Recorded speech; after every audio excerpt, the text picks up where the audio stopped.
ছাত্র জনতার গণ অভ্যুত্থানে পালিয়ে যাওয়া আওয়ামী লীগ সরকারের আমলে সীমাহীন লুটপাট আর দুর্নীতিতে খাদের কিনারায় পৌঁছায় ব্যাংক খাত। সবচেয়ে বেশি ক্ষতিগ্রস্ত হয় শরিয়া ভিত্তিক ব্যাংকগুলো, যার ক্ষত এখনও ভোগাচ্ছে দেশের অর্থনীতিকে।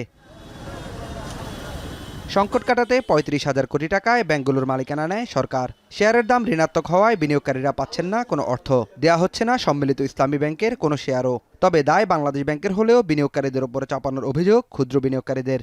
এটার জন্য আপনারাই দায়ী, বাংলাদেশ ব্যাংক দায়ী এবং সিকিউরিটি এক্সচেঞ্জ কমিশন দায়ী, কারণ তারা তাদের অর্থনীতি, তাদের যে দায়িত্ব, তারা সঠিকভাবে সেটাকে পালন করে নাই।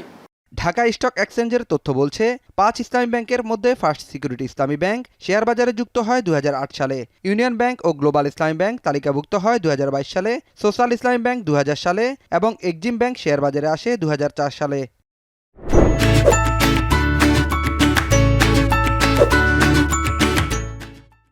সর্বশেষ এসব ব্যাংকের শেয়ার সংখ্যা দাঁড়ায় প্রায় ৫৮২ কোটিতে, যার বাজার মূল্য ছিল প্রায় ১৪৫০ কোটি টাকা।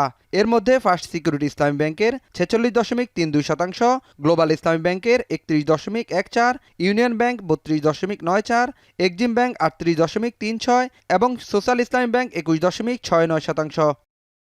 সম্মিলিত ইসলামী ব্যাংক অনুমোদনের আগে ফার্স্ট সিকিউরিটি ইসলামী ব্যাংকের প্রতিটি শেয়ারের দাম দাঁড়িয়েছিল ১ টাকা ৯০ পয়সায়, গ্লোবাল ইসলামী ব্যাংকের শেয়ার ১ টাকা ৭০ পয়সা, ইউনিয়ন ব্যাংক ১.৫ টাকা, এক্সিম ও সোশ্যাল ইসলামী ব্যাংকের ৩ টাকা।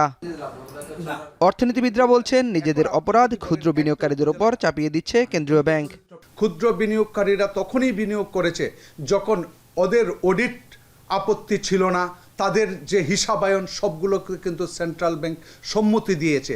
অতএব সেই সম্মতির উপর ভিত্তি করেই কিন্তু বিনিয়োগকারীরা, ক্ষুদ্র বিনিয়োগকারীরা এতদিন বিনিয়োগ করে আসছিল।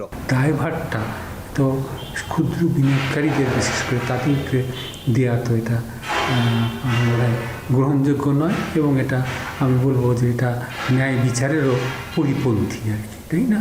কাজেই এই বিষয়টাকে আমার মনে হয় যে মানবিক দৃষ্টিকোণ থেকে দেখা উচিত। কোনো ব্যাংক বা আর্থিক প্রতিষ্ঠান বন্ধ কিংবা অবসায়ন করা হলে সবার আগে আমানতকারীদের টাকা পরিশোধ করার নির্দেশনা রয়েছে ব্যাংক কোম্পানি আইনে, যা পরিশোধ করতে হবে ৩ মাসের মধ্যে। এরপর যদি ব্যাংকের সম্পদ কিংবা অর্থ থাকে তাহলে ক্ষতিপূরণ পাবেন ক্ষুদ্র বিনিয়োগকারীরা। অর্থনীতিবিদ ডক্টর মাসরুর রিয়াদ বলছেন, ক্ষুদ্র বিনিয়োগকারীরা ক্ষতিগ্রস্ত হলেও সবার আগে দেখতে হবে আমানতকারীদের স্বার্থ। পৃথিবী জুড়েই ব্যাংকিং কোম্পানির ক্ষেত্রে ডিপোজিটরের রাইট আগে, ডিপোজিটরের টাকা আগে দিতে হয়। দিয়ে টাকা থাকলে তখন আপনি অন্য লেন্ডারদের টাকা, ব্যাংকের থেকে যদি অন্য কেউ টাকা পায় তাদের টাকা দিতে হবে, সর্বশেষ গিয়ে শেয়ার হোল্ডাররা টাকা পায়। তো এই ক্ষেত্রে যেহেতু আমরা শুনেছি যে ডিপোজিটরকে টাকা দেওয়ার মতোই টাকা নাই ব্যাংকগুলায়, তাহলে শেয়ার হোল্ডারদের কীভাবে দিবে, এই প্রশ্নটা আসলে এটা সলিউশন নাই কোনো। সব সংকট কাটিয়ে সম্মিলিত ইসলামী ব্যাংক আমানতকারীদের পাশাপাশি ক্ষুদ্র বিনিয়োগকারীদের স্বার্থ রক্ষার মাধ্যমে সবার আস্থা অর্জন করবে, এমনটাই প্রত্যাশা সাধারণ মানুষের। নাঈম কামাল, এখন, ঢাকা।